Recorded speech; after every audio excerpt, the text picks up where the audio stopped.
about 3 feet. This is what they used to use 100 years ago to take fossils out of the ground and to help load them onto wagons. So nowadays, you've got a big fossil, they can weigh 500, 1,000, maybe even 2,000 pounds. And so to get them out of the ground today, especially if it was right next to the road here, we'd probably drive like something like a tow truck or something like that around and with a winch and hoist it up. Or if it's super heavy, we might even fly a helicopter in and carry it out and load it onto a flatbed out at the ferry level. But 100 to 120 years ago, not really an option. You've got to do it with your own sort of manpower. So using a tripod like this was really common. So I've actually got a couple photographs here. I'll pass this one around. But this is from 1921 from one of the digs that had been completed. They're already at the prairie level in that picture, I believe, but they're hoisting the fossils into crates, and that's how they're going to transport them.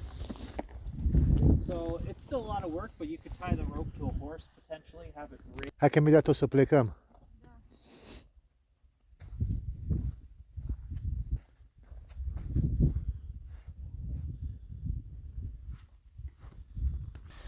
Look, bones, vertebra bones, a lot. Look, wow.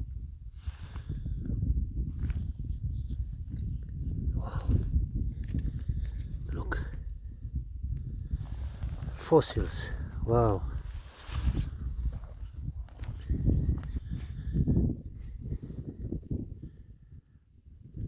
Wow.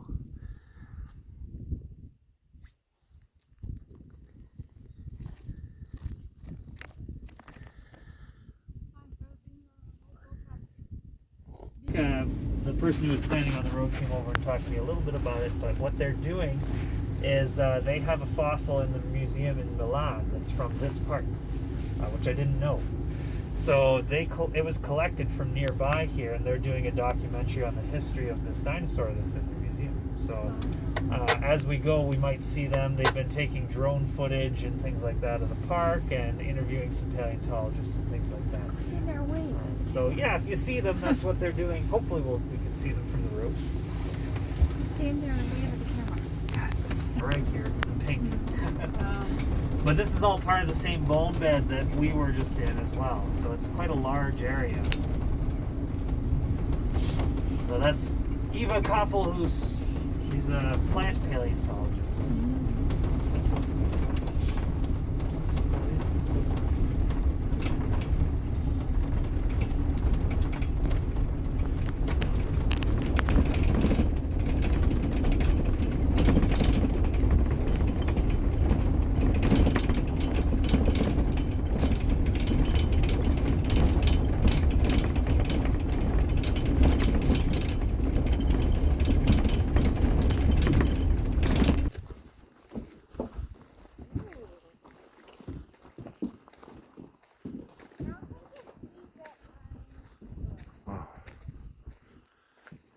Dinosaur Valley.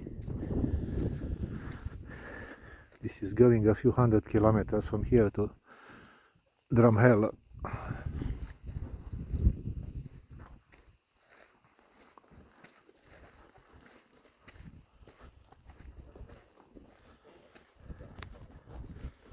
Does anybody spot anything unusual about this place? The rod, that's right. So this is what we call a quarry marker. And quarry markers kind of mark the beginning of the age of modern paleontology out here. They started putting them in the ground in the 1930s. And the reason being that decided by the park's ranger at the time, and he was on a horseback ride through this area, and he actually saw the head of the dinosaur sticking out from the top of the rock wall. But where the bones were is close to the top of the ridge here. That's why the hole in the ground is so deep. Bones, still bones. Because to get them out, what they actually did was they built a dirt ramp up to where that, and at the time there was no natural preserve, people could just kind of go wherever. So they oh my God.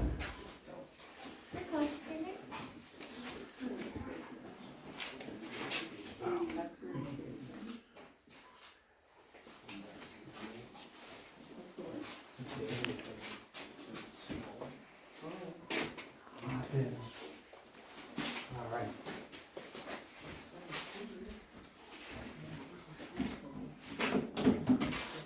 this is the skeleton found on the hillside, just outside.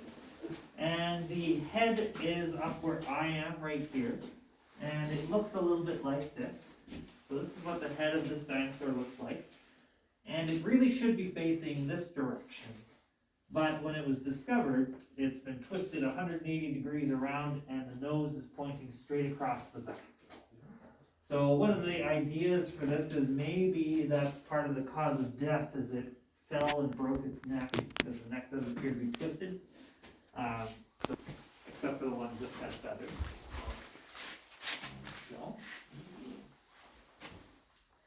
Now, finding dinosaurs, I had somebody ask me this question at the last stop. The way that they find dinosaurs today is actually pretty well the same as it was over a century. So at the last stop I asked, do you think paleontology has changed a lot?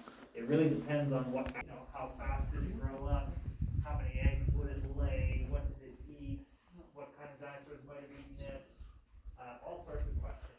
Even kind of what color were dinosaurs? That's a question we're starting. This building is specifically made to preserve that dinosaur skeleton inside the building. 75 million years old. Some of the feathered dinosaurs, they're actually able to tell the colors about 1 to 2 months before it wore out. So they have very rapid tooth replacement rate. The Gorgosaurus, it's got a serrated edge and a nice curved shape. And the bin that is pretty similar in modern environments too. There are a higher percentage of carnivores. One that's in the Trail Museum right now, it's on display. It was discovered, I think, around 2010 or 2011, found up in the oil sands mines. So they were digging through the sands, collecting it, and one of the big earth movers actually cut the skeleton in half because they didn't see it. So they don't know where the back half of the skeleton is, but they managed to spot the other half before they sort of did away with it. It's one of the best preserved dinosaurs in the world because the skin itself is there. So it's a dinosaur mummy, and it's really cool. So that refers to sort of the boreal forest. So it's because it's found in northern Alberta. But the species name is Mark Mitchellii because Mark Mitchell is the one guy they trusted to clean it off, and it took him personally 7 years coming in every day and working on one skeleton. Who paid for this? Who paid for this job? The Alberta government. Wow. So, No, really, it's a big job. yeah, it is.